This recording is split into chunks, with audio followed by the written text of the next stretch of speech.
Deus, querido Pai, obrigada, Senhor, por mais esta oportunidade que estamos tendo de aqui nos encontrarmos.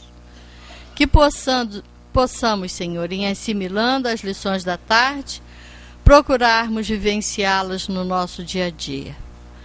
Obrigada, graças a Deus, e que assim seja. Com vocês, Celi Machado. Uma boa tarde para todos nós. Vamos dar sequência à Lei de Liberdade, que nós estamos desenvolvendo. Falamos sobre liberdade de consciência e de pensamento.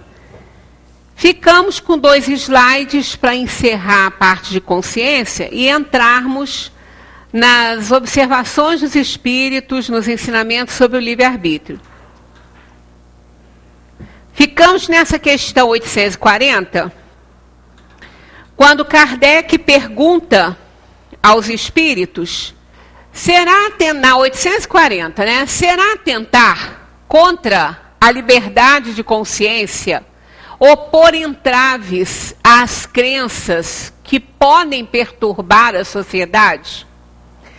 Porque realmente, se as pessoas têm o direito de pensar do jeito que elas querem, né? Claro que a gente deixou bem claro essa situação aqui na outra reunião, sobre essa questão do direito de pensar. Direito de pensar nós temos. Sempre. O pensamento é atributo da alma e a alma não para de pensar nunca. Agora, a exteriorização do pensamento, a materialização dele em ações, porque materializado ele é, como nós comentamos, naquela matéria mental que nós desprendemos quando pensamos. Mas a execução desse pensamento é que nós temos que trabalhar bem para não errar tanto. Por isso que nós temos a consciência, que é um pensamento íntimo, mais íntimo ainda, que vai dar o seu aval ou não àquele pensamento, se a gente deve realmente realizá-lo. Quando não fazemos isso, nós erramos. Então é aquela questão, pensar a gente pode, mas nem tudo que a gente pensa, a gente pode falar. Nem tudo que a gente pensa a gente pode fazer. Então, repetimos aqui, tudo posso, mas nem tudo me convém. Então, eu penso, mas às vezes eu não posso exteriorizar o meu pensamento em ações, porque não é legal, não é bom. Mas liberdade de pensar, eu tenho. Agora, seria então entravar, né, essa liberdade, opor, né, obstáculo aí às crenças que podem perturbar a sociedade? Eles dizem, podem reprimir-se os atos, mas a crença íntima é inacessível. Claro, aquilo que a gente pensa, o que a gente acha, é nosso. Pronto, a gente não vai poder mudar, não vai mudar, só porque o outro não quer que a gente seja dessa forma, ou realize aquilo que a gente está pensando. A gente continua pensando, só não pode fazer nada, né? Aí Kardec comenta, reprimir os atos externos de uma crença, quando esses atos acarretam qualquer prejuízo aos outros, não é atentar contra a liberdade de consciência, porque essa repressão deixa à crença sua inteira liberdade. Então, a pessoa pode não poder realizar, né? Quando os escravos vieram aqui para o Brasil, foi aí que surgiu o sincretismo religioso, eles não podiam exteriorizar a sua crença aqui. Né? A Umbanda deles, as seitas africanas, eles não podiam exteriorizar aquele pensamento, aquele sentimento aqui. Então, eles trouxeram seus instrumentos, né? Quando não deu aqui, fizeram instrumentos, mas se viram na obrigação de fazer uma equiparação com a religião católica, os seus orixás com os santos da Igreja Católica. né? Ogum é São Jorge, eu não sei porque eu não entendo muito disso, mas isso aí eu sei que é Oxum e Iemanjá, né? Então que eles realmente reverenciavam, mas eles não fizeram a exteriorização da maneira que eles faziam lá. Eles foram impedidos disso, mas não deixaram de ter a crença deles. Aí começaram a unir os orixás aos santos da igreja, aí abriram, né, espaços neles ali, colocando um altar como tinha na igreja, com os santos, e ali então eles exteriorizavam do jeito que eles podiam a sua crença. Então não entravou a liberdade deles. Eles apenas tiveram que fazer uma adaptação, porque eles não tinham essa permissão. Então agora, existem crenças que realmente não podem circular, né? Não podem ter existência.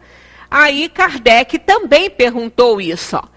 Devemos, por respeito à liberdade de consciência, deixar que se propaguem as doutrinas perniciosas, ou podemos, sem atentar contra essa liberdade, procurar conduzir para o caminho da verdade os que se desviaram para falsos princípios? Porque realmente a gente fica pensando assim, mas por que a gente vai achar que só a nossa que é melhor, só a nossa que é boa? Né? Por que a religião do outro não pode ser? Por que eu tenho que ficar convencendo o outro de ser da minha religião? Né? Isso é uma coisa extremamente desagradável. Eu não tenho nada contra a religião de ninguém. Eu acho que as pessoas têm que escolher onde elas se encontram. Melhor, eu já tive pessoas que eu conheço muito, que já frequentaram aqui essa casa, e depois foram para a religião evangélica e se identificaram melhor na religião evangélica. E que isso vai atrapalhar a evolução dessa pessoa? Em nada. Ela vai, porque a gente já falou e continua falando, a questão até da consciência, que a pessoa não precisa ter religião, a pessoa precisa ter religiosidade, que é um sentimento de ligação com o superior, com o Criador, com essa sabedoria, né, maior. Né? Quando Kardec perguntou o que é Deus, ele não perguntou quem é Deus, para não personificar. Era o quê? Então eles responderam: inteligência suprema, causa primária de todas as coisas. E deem a essa inteligência suprema o nome que quiserem. Né? Não tem importância isso. Essa inteligência suprema criou esse universo. E o adaptou aos seres mais importantes da sua criação, que somos nós, os espíritos. Porque o espírito, essa energia, vem sendo manipulada pela natureza, desde o átomo até o arcanjo, né? Porque ele mesmo, está lá no Livro dos Espíritos, começou através do átomo, e não por ele em si, né? Mas a união do princípio material e do princípio espiritual, os dois vieram evoluindo, o espírito para intelectualizar a matéria, e a matéria para dar oportunidade ao espírito de se manifestar, e assim foram passando de reino em reino, de reino em reino, até que chegou no reino nominal, que dos reinos que a gente conhece é o último, né? A gente não pode fechar nenhuma porta aí. Quem somos nós? A gente não sabe o que existe aí nesse universo grandioso. Mas dos reinos que nós conhecemos, o reino nominal é o mais adiantado, é o último, né, dos reinos que a gente conhece. E com essa questão de sermos os seres mais importantes da criação, e somos, porque somos inteligentes. O espírito é a força inteligente do universo. Não tem nenhum acima. Tem espíritos mais evoluídos. Tem os anjos. Né? Que são os anjos? São espíritos evoluídos, mensageiros de Deus. A palavra diz isso. Né? Mensageiro de Deus, anjo é mensageiro de Deus. Todos nós somos anjos dentro do nosso nível de evolução. Né? Todos nós somos cooperadores com a divindade. Né? Estamos aqui no mundo, somos co-criadores. aqui né, quando modificamos as coisas, as paisagens, nós também estamos criando, né? Mas nós, diante de todos os outros reinos, somos os mais inteligentes, somos os únicos que sabemos que morremos. O homem é o único ser da criação que sabe que morre. Ele tem consciência disso. E ele tem consciência de um Criador. Ele tem consciência de um ser superior. Por quê? Na sua inteligência limitada, no seu raciocínio limitado, ele já percebeu que ele, nem ninguém da sua raça humana, seria capaz de criar esse universo. O homem já raciocinou isso, os físicos, todos eles já entenderam, mesmo os que são ateus, mesmo eles, não são deístas como as religiões mostram e ensinam, né?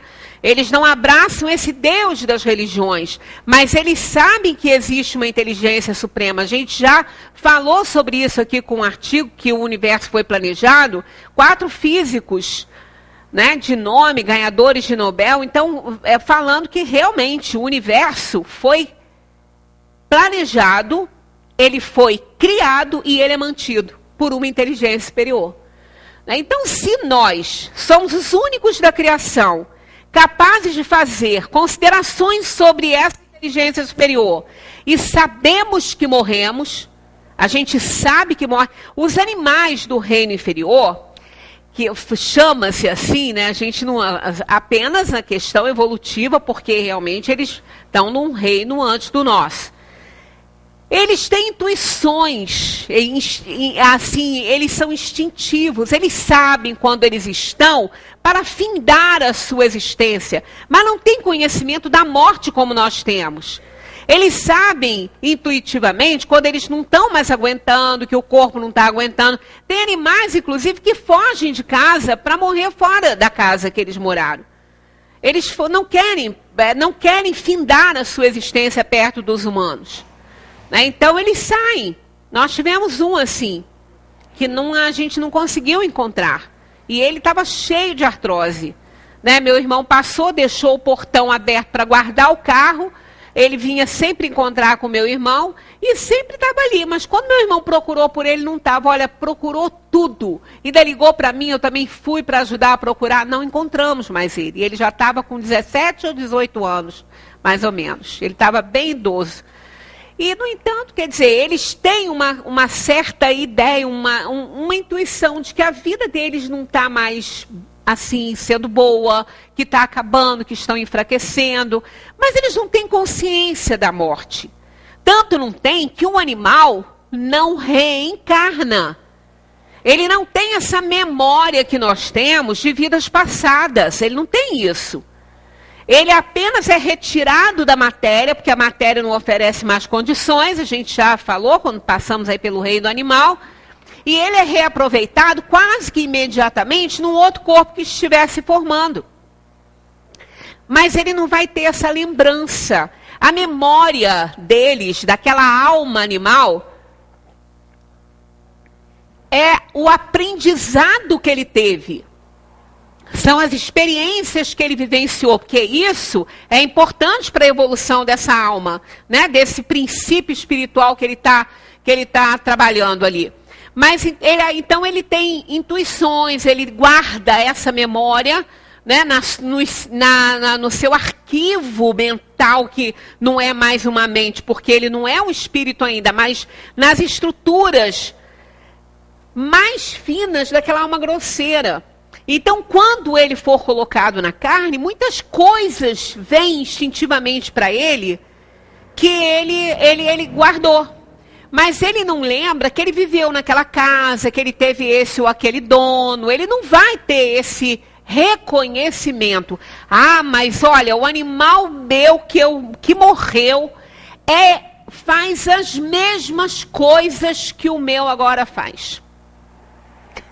As pessoas falam isso, mas quem é que cuida dele? É a mesma pessoa. E o animal reflete a educação que ele recebe, o dono que ele tem. Eles se parecem com a gente. Eles criam os nossos hábitos. Como eu já falei, eu sou notívaga, eu gosto da noite, eu durmo tarde e levanto tarde. Não é? Então, a minha cachorra, por exemplo, ela tem o meu esquema. Se eu subir às 10 da manhã para tirá-la do ninhozinho dela lá, ela não quer sair, porque ainda é cedo para ela, é cedo para mim também. Mas porque às vezes eu vou até 4, 5... Né? Por alguma razão, às vezes eu tenho que tirá-la cedo, quando ela tem que ir para o hotel, quando eu viajo e tudo. Quem tem que ela quer sair da cama? Às 9 da manhã, não quer. Sol quente, ela não quer. E eu tenho que empurrar aqueles 40 quilos para fora do ninho. Porque ela não quer ir, porque ela está com sono. Ela quer dormir, porque o horário dela é igual ao meu. Eu também, 9 horas eu estou ainda... né? No sono ainda. Então, é assim, quer dizer, os animais, eles fazem as mesmas coisas, porque a gente faz as mesmas coisas com eles. Por isso que eles são parecidos. A gente ensina, inconscientemente, a gente ensina coisas que ensinou para o outro, e eles fazem igualzinho. Porque eles não são máquinas, mas eles são submetidos àquilo que a gente ensina. Eles são adestráveis e adestrados, né? Então é assim, não é que seja aquele animalzinho que reencarnou ali. Animais não reencarnam. A reencarnação, ela exige, implica uma memória disso aí. O espírito reencarna porque ele sabe que ele tem que melhorar, evoluir. Ele fez uma escolha de provas. Nada disso acontece com os animais. Eles estão em processo evolutivo, mas guiados pela natureza e pelos espíritos que se encarregam disso. Então, realmente, nós somos os seres mais importantes da criação. Isso não resta dúvida. Agora, as nossas crenças, aquilo que a gente pensa, realmente não pode ser assim, deixado, né? É exteriorizado de qualquer maneira. Porque eu não posso atentar contra a liberdade da pessoa pensar. Nós não temos o direito, como a gente iniciamos, como falamos dessa questão aí, né, dos animais, que eu respeito aquela pessoa que tem outras crenças, eu respeito, eu só não gosto, né, que fique insistindo numa coisa que a gente não deve fazer com as pessoas. As pessoas que não acreditam em reencarnação, a gente não tem que ficar, mas fulano, você tem que acreditar. É por isso que acontecem essas coisas. Ele não pensa dessa maneira. Ele não vê por esse lado. Ele tem outras explicações. Não é? Quando se fala no sofrimento das pessoas, no que está acontecendo no mundo, eles explicam, há pouco tempo estava conversando com uma senhora muito inteligente, que não é reencarnacionista, ela explica tudo isso pelo livre-arbítrio dos homens. Os homens são livres para fazer as coisas. Né? Por isso que fazem. Mas aí a gente tem argumentos, mas não vem ao caso.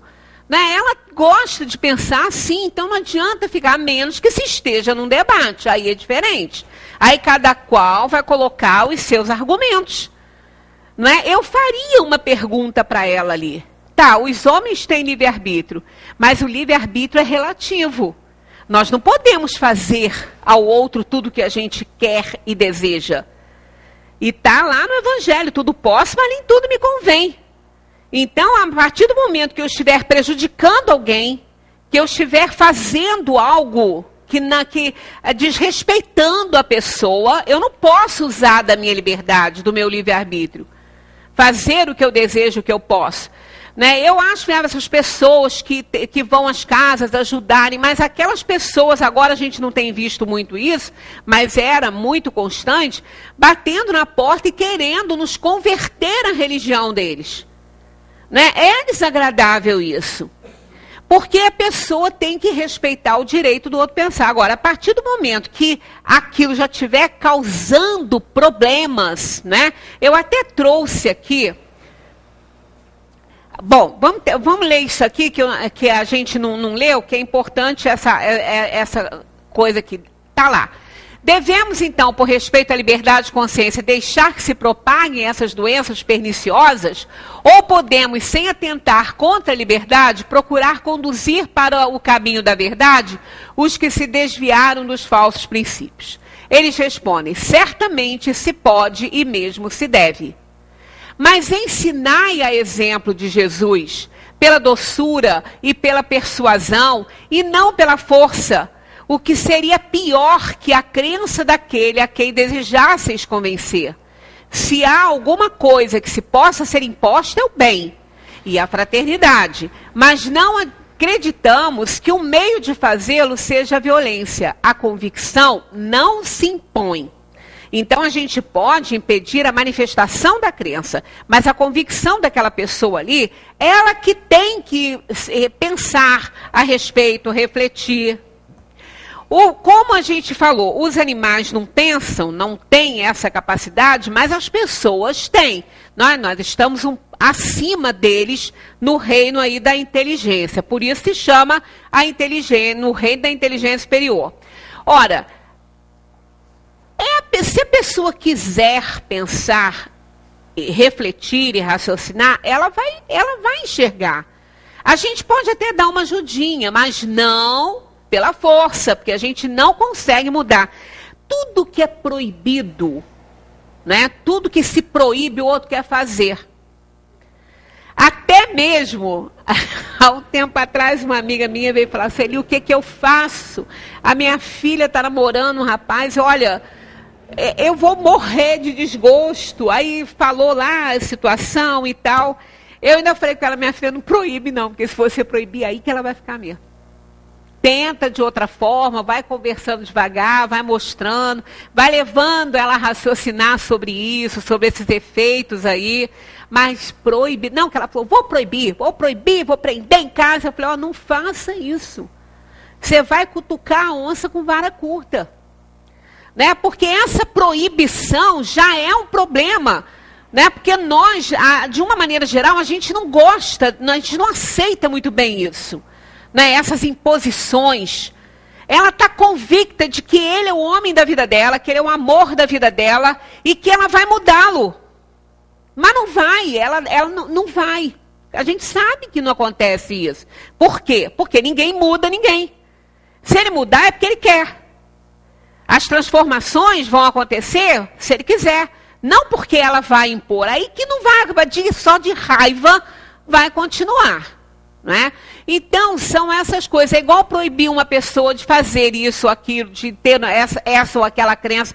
Aí que ela não vai querer mais mesmo saber de nenhuma filosofia, de nenhum conteúdo. Aí que ela não vai querer mesmo.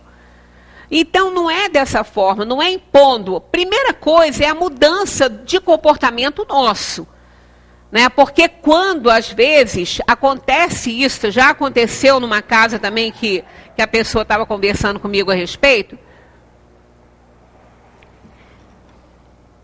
a pessoa queria seguir a doutrina espírita, né? Queria frequentar um centro e os pais não queriam de jeito nenhum, eram extremamente católicos e não aceitavam de jeito nenhum o espiritismo. E aí estava acontecendo um problema na casa deles, né? Quer dizer, o que ela fez foi certo. Ela não impôs nada, a vontade dela, as convicções dela, nada. Ela foi devagarinho mudando tanto o comportamento dela que eles chegaram à conclusão que deveria ser bom. Essa religião deve ser boa, porque você está diferente mesmo. Porque ela era problemática. Deve ser boa, porque você está diferente. E realmente é assim. Não é pela força, a gente não vai conseguir. Agora, tem casos que tem que ser. Né? Tem seitas, tem coisas. Há muito tempo, até passou na mídia, pais estavam recorrendo à justiça para tirarem seus filhos de uma comunidade religiosa que foi fundada, estavam sendo escravizados. As moças estavam, inclusive, se prostituindo nessa instituição religiosa. Quer dizer, aí já é um problema grande, já é outra coisa. Aí tem que botar força mesmo. Tem que tirar, senão é porque eles parecem que sabe, fazem um trabalho mental com a pessoa e que a pessoa acha que aquilo ali é o certo mesmo, né? Eu trouxe aqui exemplo disso aí, porque esse foi bem conhecido, né, de todos. Quem não lembra do reverendo Jim Jones? Lembra desse reverendo? Pois é, olha só, até anotei para não esquecer nada. O reverendo Jim Jones começou a People's Temple para ajudar os sem-teto, desempregados e doentes de todas as raças, mas ex-membros afirmaram que abusos eram comuns dentro do grupo. Ele fundou isso como uma instituição religiosa, que ele era o líder, né? Para remover este grupo do olhar examinador da sociedade, Jim começou uma colônia nas selvas da Guiana, onde esperava construir uma utopia tropical. Quando um congressista visitou a comunidade juntamente com 3 jornalistas para investigar alegações de abuso, eles foram mortos quando tentavam deixar o local, porque eles começaram a se evadir. Aí a polícia já estava lá e eles aí foram mortos, muitos, né, foram mortos ali. Os líderes estavam fugindo, né? Depois desse tiroteio, 903 membros, olha, 903 membros da comunidade beberam cianureto com suco em um suicídio em massa. Há registros de áudio e vídeo do evento e muitas pessoas foram forçadas a beber o veneno, incluindo centenas de crianças. Olha que horror. Quer dizer, aqui, então isso aqui, evidentemente, que é o normal, né? É o normal, a pessoa, ela tem as convicções dela, a gente pode conversar, mas numa situação de uma coisa assim, é a força mesmo. Porque senão não acaba. E as pessoas, eu me lembro, teve uma pessoa até conhecida também, de pessoas que eu conheço, eu não conhecia diretamente, que tirou também a filha de um lugar desse, disse que a menina estava completamente alheia a tudo, só falava naquilo com aquelas roupas, ficava andando para lá e para cá, que ela estava demente, a jovem de 17 anos. Estava demente a menina. Então isso é um caso, né? E outros que tem por aí, diferente disso que está aqui, que os espíritos estão falando, né? Uma pessoa, até uma outra, também que veio conversar comigo a respeito disso, falar assim, olha, a gente está ficando sem nada, ela está vendendo as coisas de dentro de casa para dar para a igreja. A gente está preocupado com isso, porque ela está vendendo, ela tem algumas coisas, ela está vendendo, joias que a gente já deu para ela já não tem mais, ela está vendendo. Então, olha que coisa mais terrível. Uma outra pessoa também que a gente conhece, o casamento acabou, porque a parte dela, ela estava doando para a igreja, eles já tinham feito partilha, a parte dela, ela estava doando toda para a igreja, toda. Então, eles aí acabaram realmente se separando, porque é um desespero, né? Quer dizer, em casos assim, a pessoa tem que realmente ser alertada, conversar, fulano, para que eles querem dinheiro? Não é? Uma instituição religiosa não tem que exigir dinheiro dos seus frequentadores. Aquele que quiser fazer uma doação para ajudar em alguma coisa, vai pagar a luz, vai pagar imposto, um monte de coisa, faxineiro. É bem-vindo. Agora impor a todos os membros.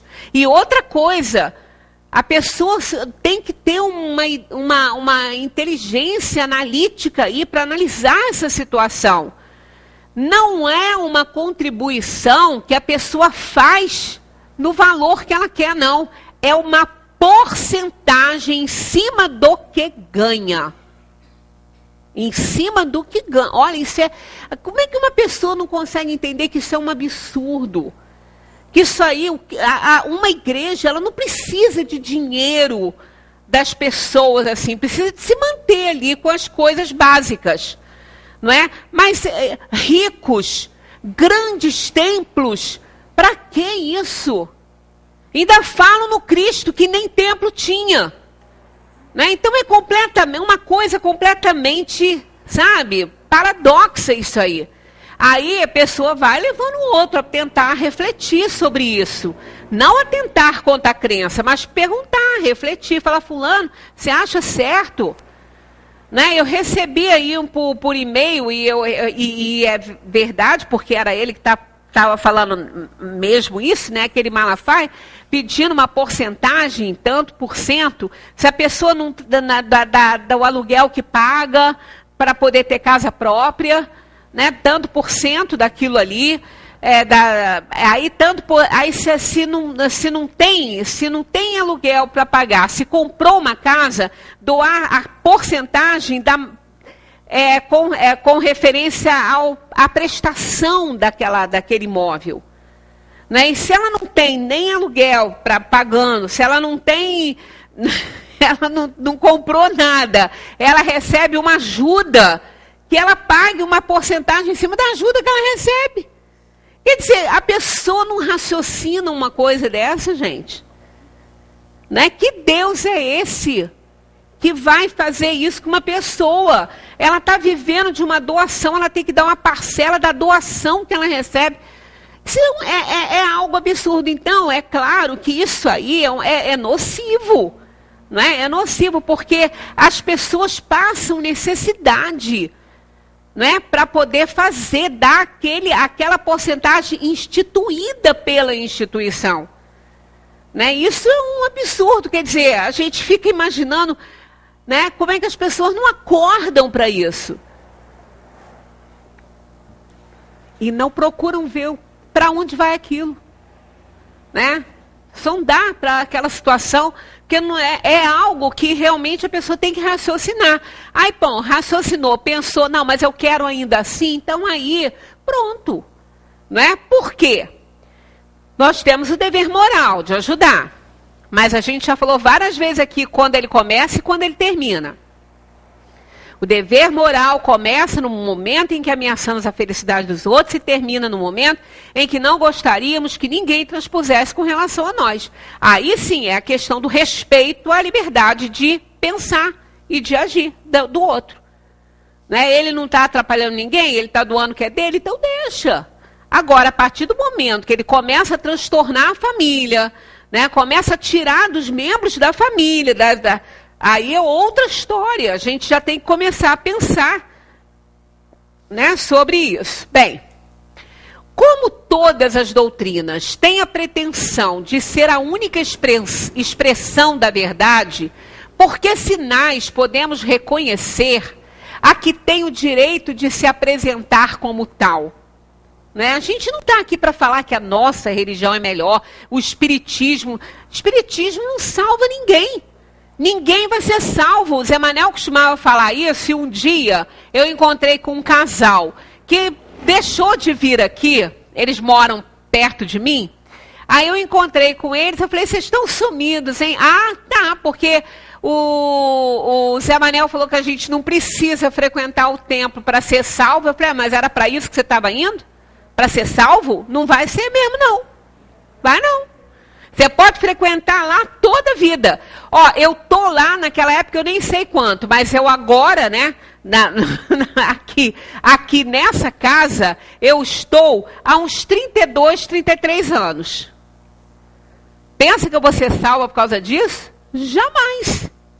Eu vou ser responsabilizada pra caramba por causa disso. Porque se eu não fizer um pouquinho, que seja um décimo do que eu aprendi aqui, eu estou perdida, porque a quem muito é dado, muito será cobrado, o azar vai ser meu. Aí eu vou precisar da ajuda de vocês que estão aí, ó, que vão chegar também, porque todo mundo vai, para me estender a mão, por igual aquele que, né, estava lá auxiliando o outro, porque realmente não é porque eu faço palestra aqui, porque eu estou estudando, que eu vou ser salva. Né? Espiritismo não salva ninguém. Aí eu falei com ele, realmente, amigo, o espiritismo, você não vai precisar de ir lá para você ser salvo. Agora, você tem que agir de acordo com a sua consciência, né? Para você fazer as coisas direitinho, né? Não precisa ir. Se fosse assim, né, gente, os ateus todos estariam no inferno, né? Desgraçados, todos eles, né? E, no entanto, tem ateu muito mais religioso do que naquele que frequenta, que limpa banco de templo. Né? Porque muita gente só vai para limpar banco. de tempo. E para falar que vai, né? Porque aí passou do portão da instituição para fora, nem lembra o que ouviu, né? E não quer nem saber. A vida continua. É igual aquele que diante do corpo, na vigília de uma pessoa, né, conhecida, diante do corpo, eu já vi tanto isso, as pessoas ficam, pois é. Você vê, termina assim, ó. Pra que tanto orgulho, tanta briga, tanta vaidade, tanta ambição? Caixão não tem gaveta. Tá, aí tudo bem, é verdade, tudo isso. Mas saiu dali, acabou a vigília, entregou-se aquele ente, né, para o laboratório da natureza, seja pela terra ou pelo fogo, volta tudo ao normal. A vaidade, o orgulho, a ambição, tudo igual. Né? Então, são essas coisas que a pessoa tem que analisar. Né? São aqueles pensamentos que não são colocados à luz da consciência. Né? Aí acontecem essas coisas. Então, a gente não tem realmente nenhuma pretensão de achar que a nossa religião é melhor, que ela que salva. Coisíssima nenhuma, todas elas. Kardec, né, obteve dos espíritos essa explicação. Né? Voltando aqui, que eu apertei o botãozinho errado ali, né?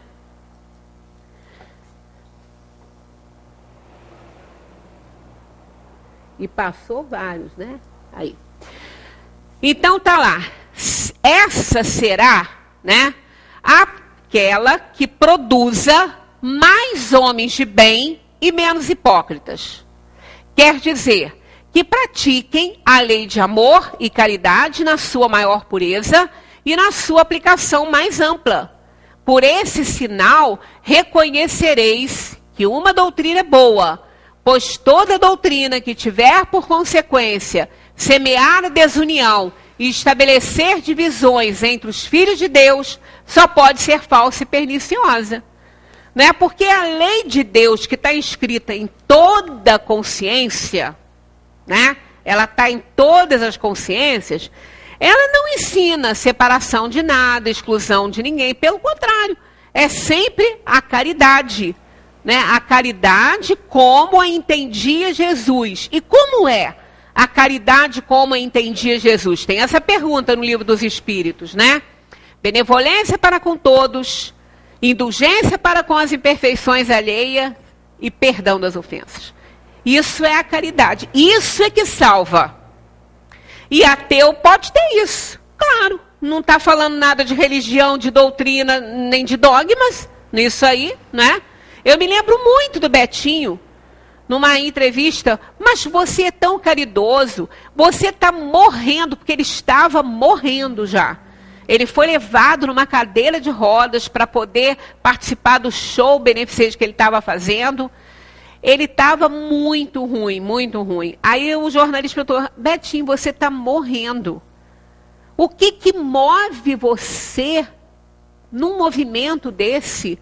Você é ateu. Para você vai morrer, vai acabar. Ele falou, pois é, eu vou acabar, mas outros vão continuar o meu trabalho. E o que move você? O meu amor pelo semelhante, o meu amor pelas pessoas. Quer dizer, era muito mais religioso do que muitos deístas. Aí ele falou, mas por que você não acredita em Deus com esse coração tão bom? Ele falou, porque eu não acredito nesse Deus que permite isso que está aí, a fome, a miséria, a desgraça. Eu estou fazendo o que o Deus de vocês não faz. Foi a resposta dele. Sabe? E eu achei aquilo ali muito interessante, assertiva aquela resposta, porque ele estava sendo coerente com a crença dele em não ter Deus, a não crença em Deus, né? Ele estava coerente com aquilo. Ah, mas se ele fosse reencarnacionista, ele não estava falando assim. Realmente não estava. Mas precisamos desses exemplos que não são deístas e fazem o bem para as pessoas. Até para mostrar que não precisa acreditar em Deus para ser salvo, para fazer o bem para as pessoas. Não precisa. Quantas pessoas ateias que a gente conhece que são caridosas e muito caridosas, porque não estão querendo negociar nada depois que não estou fazendo isso aqui para que depois, quando eu me for, eu tenha um bom lugar do outro lado. Não vai ter não. Não vai ter não, porque já está negociando, né? Isso aí não se negocia não, isso se conquista. Então é muito interessante isso. Quer dizer, a religião, ela é boa quando ela está de acordo com os ensinamentos de Deus, né? Com as leis divinas que estão escritas em toda a consciência. Dalai Lama, ele fala que religião boa é aquela que modifica o homem para melhor. Então essa que é boa, todas são. Aquela que a gente se identifica e que a gente se torna melhor com os seus conceitos, com os seus ensinamentos. Então, isso é que vale para cada um de nós, né? Bem, entrando no livre-arbítrio, essa palavra tem um peso e tanto, né? Porque isso aí, o livre-arbítrio, foi o grande presente de Deus para nós. Foi presente mesmo. Claro que a gente conquistou isso também ao longo da nossa caminhada evolutiva em todos os reinos. Os animais não têm livre-arbítrio. Eles não têm condições de escolhas sem limite. Eles escolhem aquilo que é necessário para a sobrevivência deles. Então, eles escolhem alimentos na natureza. Eles sabem o que eles, se eles tiverem uma dorzinha na barriga, eles não sabem que eles estão com dor de barriga. Mas eles estão com algum probleminha e instintivamente eles vão comer o matinho certo. Eles fazem essas escolhas, né? A minha, por exemplo, ela tem muito pelo.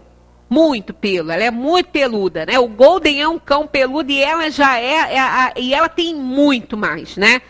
Então, quando esse frio assim, que às vezes eu desço assim mais tarde, né? Para ir para me recolher lá pelas 2, 3, está muito frio, está doendo. Ela está lá deitada no chão, sem nada. Tem a caminha, tem um sofazinho, mas ela está lá no chão. Quer dizer, ela não tem livre... Aí eu falo, pra caminha, vamos dormir na caminha. Aí ela finge que não escuta, né? Aí depois eu insisto, aí ela se curva, tadinha, ela não tem livre-arbítrio, né? Aí ela vai, sabe? Câmera lenta, aí olha para o sofá, olha com aquela preguiça de pular, ela não quer, ela quer ficar no chão. Aí eu desço, nem ligo, porque ela não está escolhendo, é que para ela, aquilo ali é mais confortável, ela tem muito pelo. Então, a cama pode esquentar muito ela não quer naquela hora. Ela gosta, mas tem hora que ela não quer. Mas isso não quer dizer que ela tenha livre-arbítrio. Ela, instintivamente, ela sabe o que é melhor para ela, para o bem-estar dela. Mas nós não, nós temos o poder de escolha, né? Nós temos a liberdade de escolher o que a gente quer para nós. Esse foi um presente tanto que Deus nos deu, a liberdade de ação. Tanto que até ali, até no reino nominal, nós somos guiados pela natureza, como todos os animais. A partir do momento que nós saímos, que aquele princípio espiritual aprendeu tudo que for necessário, né, naquele reino, ele muda de reino. Aí entra aquilo que a gente não sabe, é o elo perdido, né? Quando é que, na evolução da espécie, o animal passa para ser homem, né? Esse é o elo perdido. Perdido não está perdido, ele só não está na Terra. Ele não está perdido, ele existe, mas não é aqui. A Terra é um plano de provação e expiação. Então, esse princípio espiritual que os animais estão evoluindo, eles continuam em mundos superiores à Terra. Em mundos superiores à Terra, a Terra é de provação e expiação. Em mundos superiores, tem o reino animal também. Então, o animal mais inteligente da Terra, aquele que já aprendeu tudo que o reino da Terra pode oferecer para ele vai ser usado, ele vai tomar corpos de acordo com o planeta que eles vão ser localizados, jogados, os corpos com o material que o planeta ofereça, mas ainda no reino animal.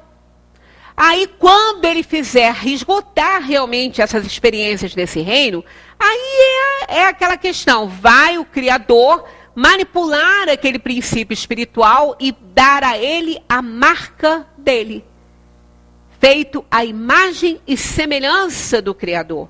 Somos os mais importantes da criação, né? Então ele vai dar a marca de Deus naquele princípio espiritual, e aí ele se torna um espírito. E a marca é essa, é o poder de amar sem limites, de raciocinar sem limite, e o poder de escolher. Porque ali ele deixa de ser guiado pela natureza. É entregue a ele esse grande presente. A partir de agora, você fará a sua história, a sua vida, o seu desenvolvimento, o seu aperfeiçoamento está sendo entregue a você.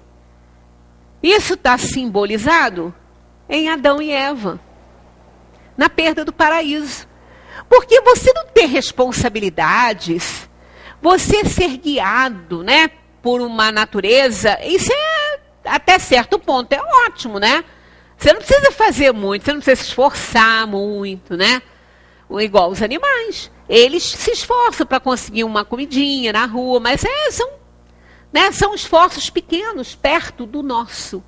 O nosso esforço. Por isso que quando a gente faz alguma coisa que é reparado, que fala, está pior que um animal, né? Quando uma mãe abandona uma criança, joga no lixo, pior que um animal. Animal não faz isso. Por que que o animal não faz isso? O animal, ele pode até rejeitar o filhote, mas ele só mata o filhote quando ele vê que ele é fraquinho, que ele não vai sobreviver, que ele não vai ter condições de competir. Então, pela natureza, ele acaba fazendo isso. Ele tira o filhote da vida. Ele impede aquele filhote de mamar, que ele é muito fraquinho, porque ele vai ter que morrer, porque ele não vai ter condições de sobrevivência. Isso é intuitivo no animal. Mas ele não abandona um filhote dele ao Deus dará. As leoas, elas botam os machos para correr, porque um outro macho come o filhote que não é dele, da ninhada dela. Então, assim que ela teve filhote, o pai vigia, e ela bota até o pai para correr às vezes, porque ela quer cuidar dos filhotes. E uma mãe joga no lixo. Então, ela é pior que o animal? Não, ela não é pior que o animal. Ela é um espírito humano. Só que ela está numa outra categoria. É inferioridade, é crueldade, é maldade, mas ela não é pior que o animal. O animal, quando protege a sua cria, ele não faz isso com conhecimento de causa, ele faz instintivamente. Nós não. Nada nós fazemos instintivamente. Nada. E nem deve. O instinto vai nos acompanhar toda a vida. Porque ele é aquele que nos ajuda no momento em que a nossa razão falhar. Mas a partir do momento que nós vamos desenvolvendo a nossa capacidade de raciocínio, ele não desaparece, mas ele dá lugar à razão. Não é? Então ela não é pior, ela apenas está fazendo crueldade, é um espírito inferior, e não se pode julgar, a gente não é esse o nosso papel, mas não é inferior ao animal. Não existe essa possibilidade. Nós somos todos humanos, nós somos superiores aos animais. Às vezes não agimos como tal, mas somos. É por isso que a gente tem que dar conta da nossa tarefa, dos nossos pensamentos, da nossa consciência, para a gente não ficar cometendo enganos, né, que nos coloca aí abaixo dos animais. Então, nessa situação, esse que foi o grande presente, nós vamos ler e continuarmos. Semana que vem, essa lei de liberdade, ela demora um pouquinho mesmo, né? Então, tá aqui, ó. Se o homem tem a liberdade de pensar, tenha de agir. Sem o livre-arbítrio, seria uma máquina. Né? Se a gente não tivesse a liberdade de agir, de pensar e de agir, o que ia adiantar pensar? Para que a gente ia pensar, se a gente não pode agir? Se a gente não pode exteriorizar o pensamento? Não, mas você falou que nem sempre. Sim, ele é acompanhado da consciência, é imediato, isso é simultâneo, isso não demora, não. Ora, na hora que a gente vai fazer uma coisa, imediatamente, a gente pensa em fazer logo a consciência, mas não faz, que não dá certo, aquilo é imediato, é simultâneo praticamente. Né? Então, a gente pensa e logo põe a oportunidade da reflexão aí da consciência, e não, isso não deu fazer, mas isso é imediato. Né? Então, realmente, acontece isso. Né? Ele tem a liberdade de pensar, ele tem que agir. Não adianta ter liberdade de pensar e os pensamentos se perderem porque não pode realizar nenhum. Então, lógico, se tem a liberdade de pensar, tem a liberdade de agir. Ele tem a liberdade de agir, olha só, desde que tenha vontade de o fazer. Porque ele também tem que ter vontade. Quantas pessoas não querem fazer nada? Querem ficar no ócio? Né? Não querem agir? Não querem. Então, aí, né? Não querem se preocupar. Aí costumam falar, eu não penso em nada. Pensa, que não está pensando em nada. Então, tem gente assim. Então, desde que ele queira agir, né? Ele tenha vontade de fazer isso, nas primeiras fases da vida, a liberdade é quase nula. Ela se desenvolve e muda de objeto com as faculdades. Estando os pensamentos da criança em relação com as necessidades da sua idade, ela aplica o seu livre-arbítrio às coisas que lhe são necessárias. Então, todos nós temos, a criança também tem. Ela aplica a sua liberdade, né, naquilo que interessa a ela. O que interessa a ela não vai nos interessar, mas a gente tem que respeitar. Interessa ela brincar? Interessa. Então, ela está usando o tempo dela, ela fez essa escolha. Eu já comentei isso aqui uma vez, numa entrevista que eu vi um jornalista fazendo uma tribo indígena. Ele estava conversando com o cacique e ele precisava de alguma coisa que estava dentro, lá da cabana dele. As crianças estavam brincando em volta, assim, ele se levantou, pediu licença, se levantou para buscar. Ele foi, buscou, trouxe. Aí o jornalista perguntou, por que você não pediu uma dessas crianças para apanhar? Ele falou, não era eu que queria? Não era eu interessado nisso aqui? As crianças fizeram a escolha delas, elas estão brincando. E elas têm que ser respeitadas por isso. Então, sabe mais que a gente logo pede, fulano, pega, agora não pode, pode, vai lá, toma dano, sou seu pai, sou sua mãe, vai lá. Pai. A gente faz tanta besteira que depois se a gente pudesse ser filmado, a gente ia ter vergonha. Então, olha só, é sobre essa questão que vamos falar semana que vem, né?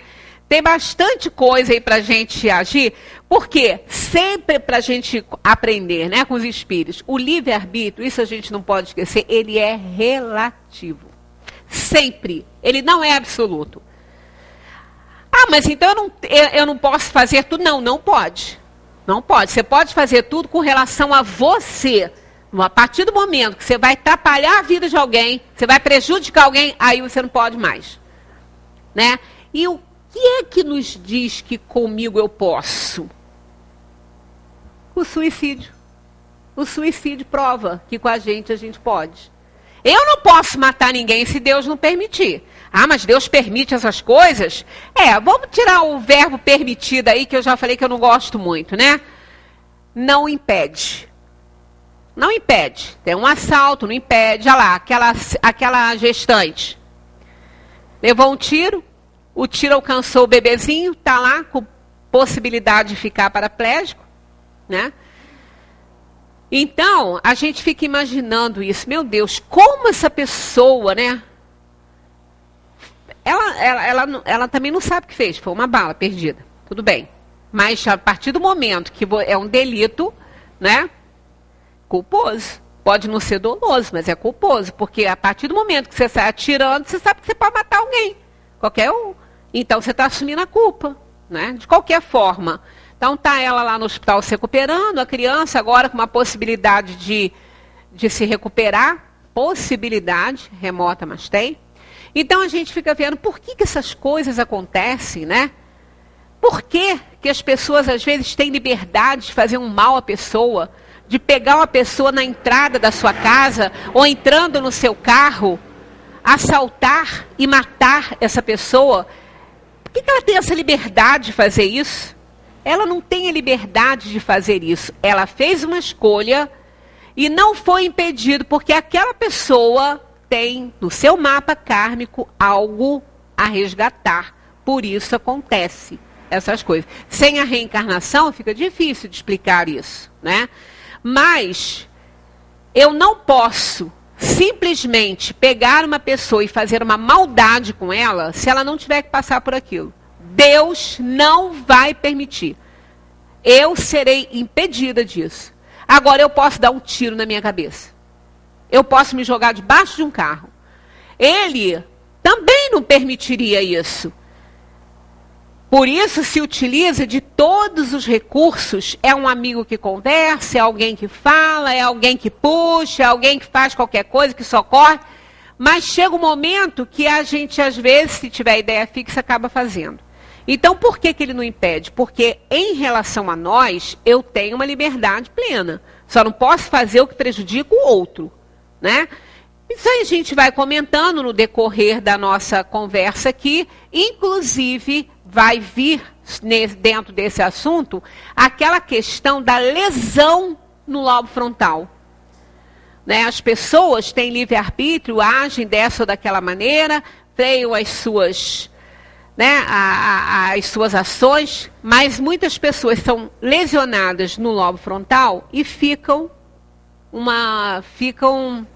marginais, né? Se tornam marginais, tratam mal, se tornam às vezes assassinos. Por que isso? Né? Ela não tem o livre-arbítrio, ela não pode escolher. Por que ela não fazia antes e faz depois? Né? Então, isso tudo a gente vai abordar aí nessa questão do livre-arbítrio, que vai nos ajudar muito bem a entender essas questões. Muita paz para todos.